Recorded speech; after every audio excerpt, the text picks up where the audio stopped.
Hey everyone, Mike here today with some thoughts here on Valheim.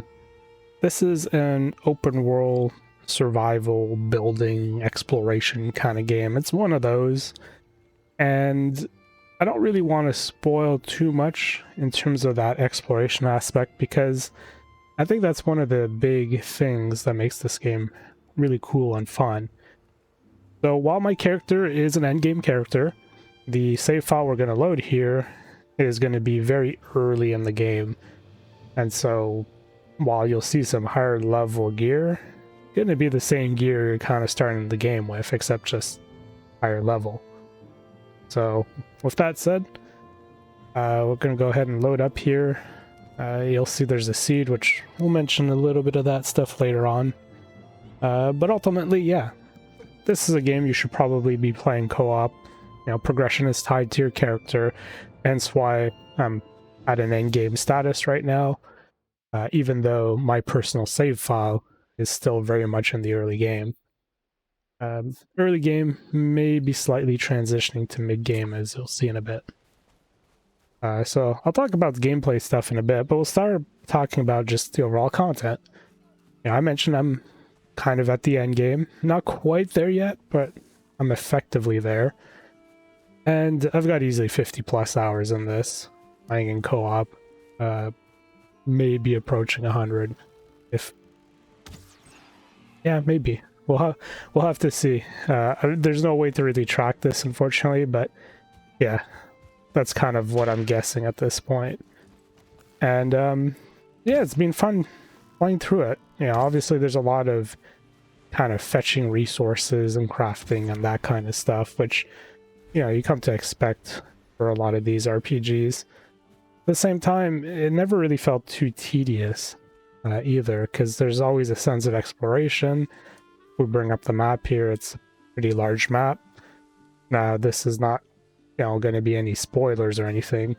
We'll probably run kind of this little bit here to give you an idea of the scale, but you know, the map there, I mentioned the seed at the beginning.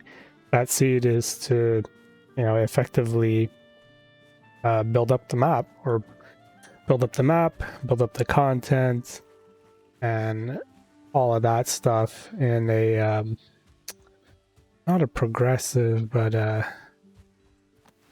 I forget what they call it now. Anyways, I'll remember that in just a bit.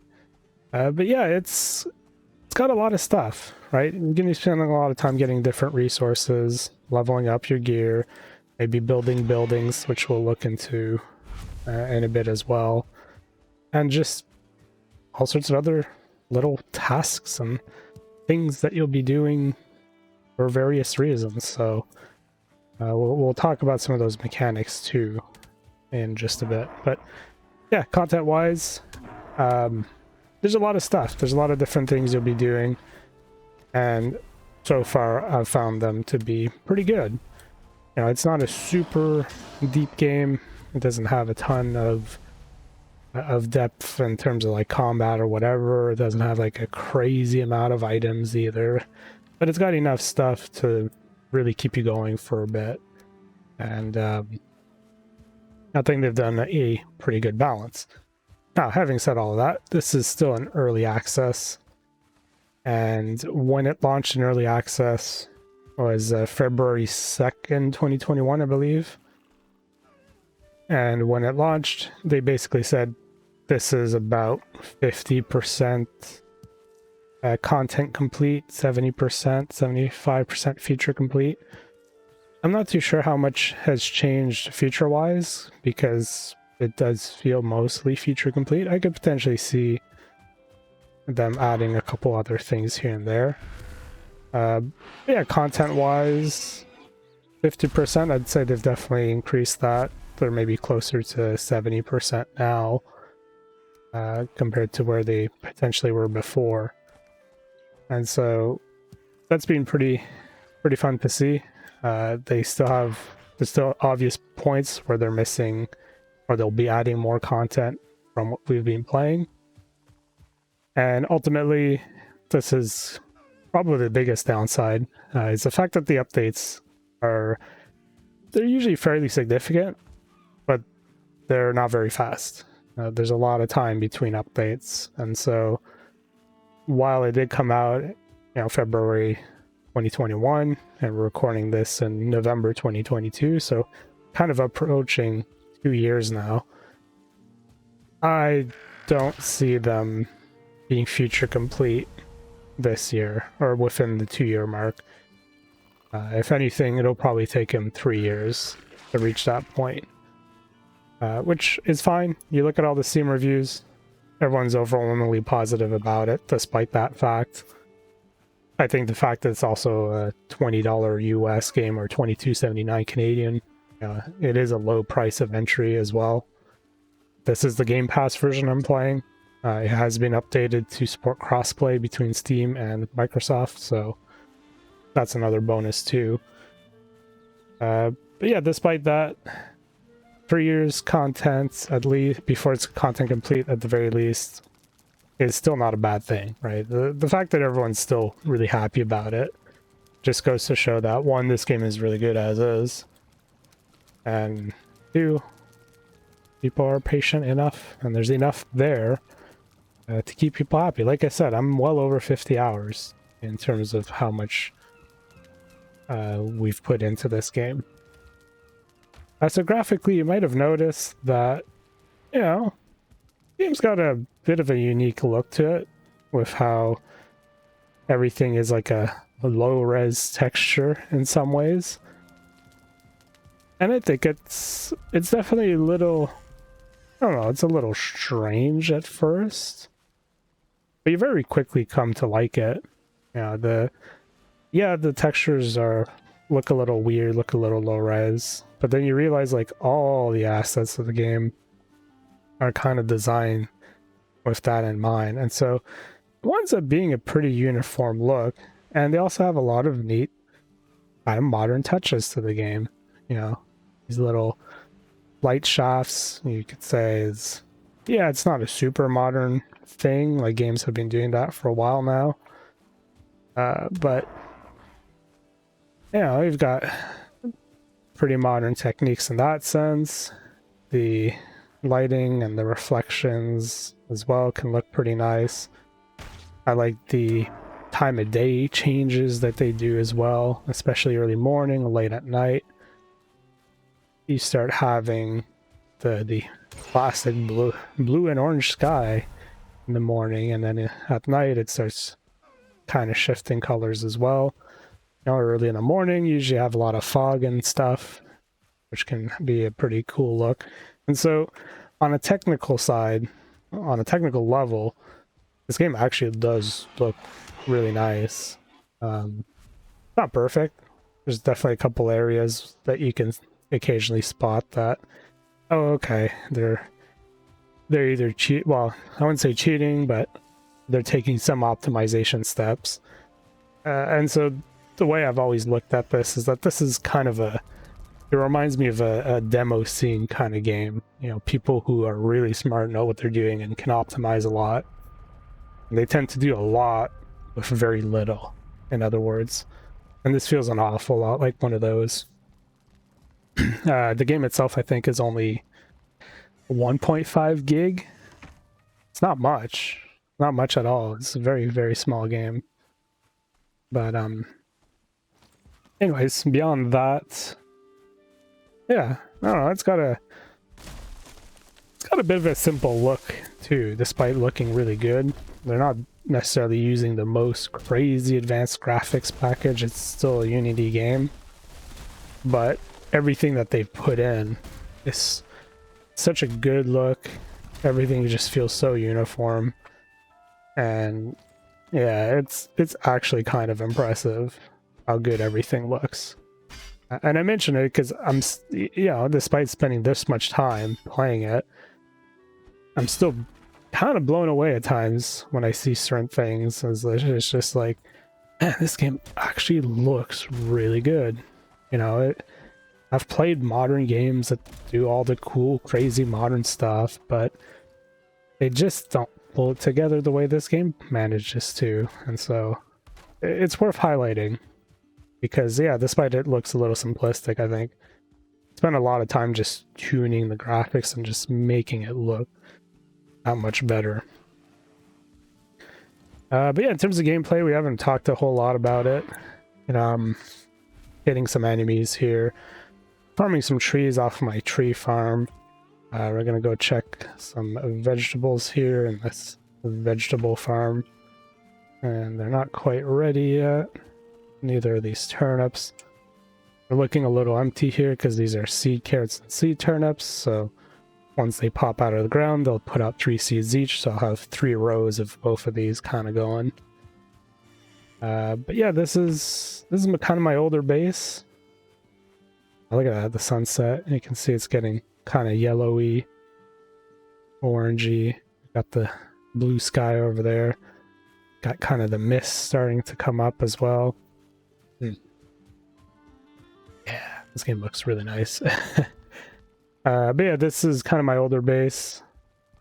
I've been transitioning some of these items over to the new one, which is why the new one looks a little messy.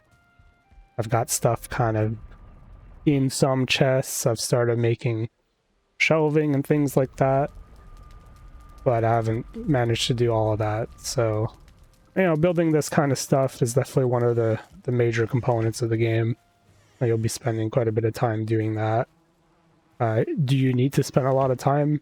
Absolutely not. You can build some really small, simplistic shelters, or you can kind of go all in and start making some, you know, really large and elaborate bases. It comes down to whatever you want to do. I like it. I find it a very fun, satisfying part of this game is actually doing some of that stuff. Now you can see here my little weapon here glows. You know, neat little touches like that. Again, kind of end-game equipment, so it's a little bit fancier than the stuff you start with. But yeah, the building is part of the mechanics. You saw I was hunting some deer and stuff. There's all sorts of different food recipes we can do here, which I'm not going to go into too much, but yeah, food in general, whether it's hunting, foraging, farming, you want to bake stuff, cook stuff, whatnot. There's a lot of recipes. It has a huge impact on your health and stamina. So that's another major mechanic of the game. The discovery aspect as well is pretty good. The game is pretty good at guiding you after you complete some major events. It's really good at kind of pointing you in the right direction, but letting you discover a lot of this stuff on your own. And so I think that's definitely being a really cool touch. You know, a lot of... here's a graphics thing, by the way. You can see kind of the reflections there of the copper.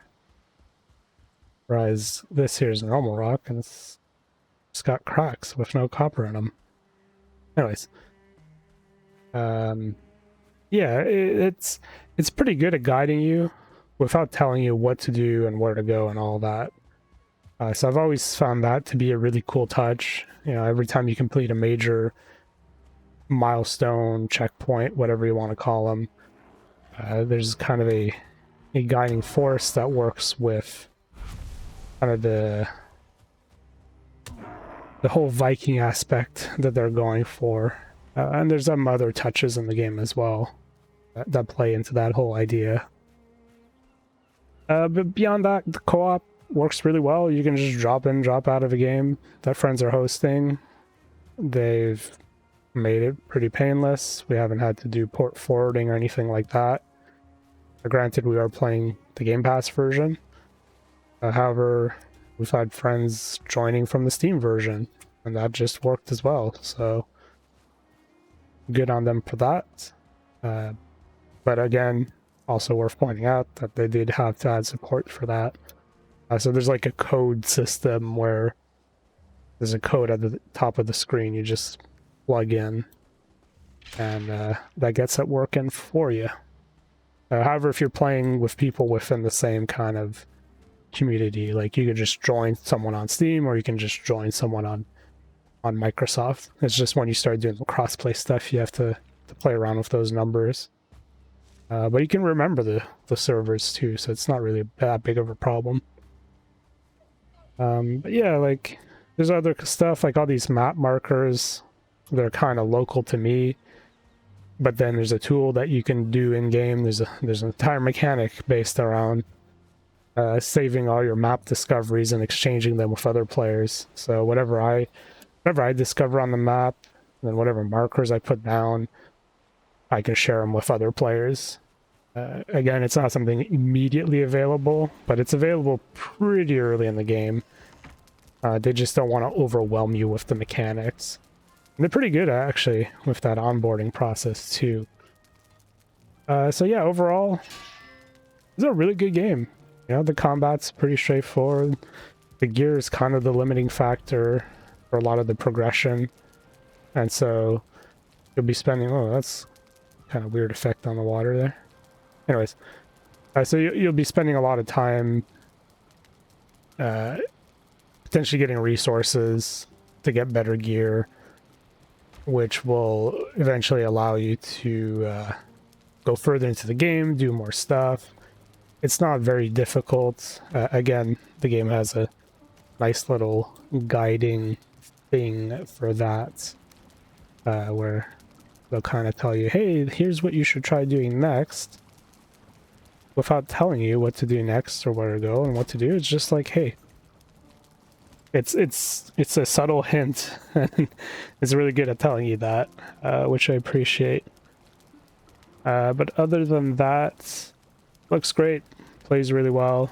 I appreciate the graphics, aesthetics that they're going for. Definitely works really well, and yeah, I think that's about it. Worth looking at. It's not... I think the biggest complaint is once you're kind of at the end game, which is where I'm at, you kind of run out of stuff to do, unfortunately. So we're kind of at that point where we don't have that much more to do because we're pretty much at the end game. And